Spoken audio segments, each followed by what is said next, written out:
Мон 23 төслийн хүрээнд төвийн шугамар нэгдсэн ус түгээх 7 барилга барихаар болжээ. Энэ төсөл хэрэгжснээр Говьалтай аймгийн 9 бүлэг сумын 13 орчим мянган гэр хорооллын иргэд эрүүл ахуйн шаардлага хангасан унтны усаар хангагдах юм а. Говьалтай аймгийн иргэд 2010 онд унтны усны хомсдолд орж улс даяар шугсан.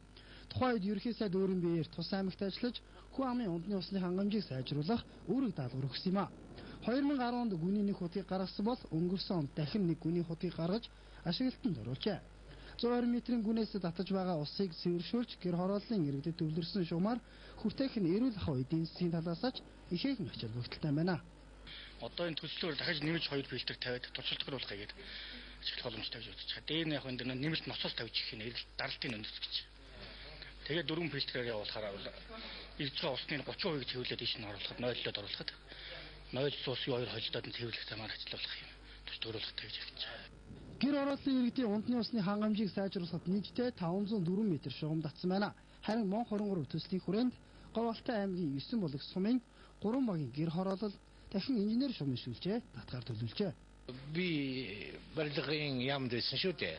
Тэр үед л энэ асуудлыг тавиулж ирсэн.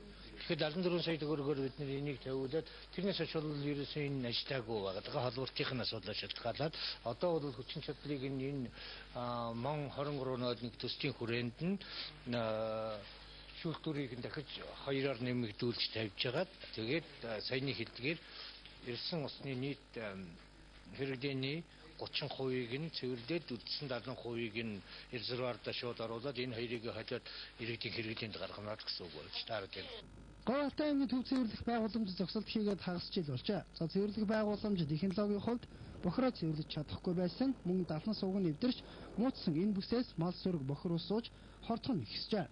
Төслийн хүрээнд цэвэрлэх байгууламжийг иж бүрнээр нь шинжлэх юм байна.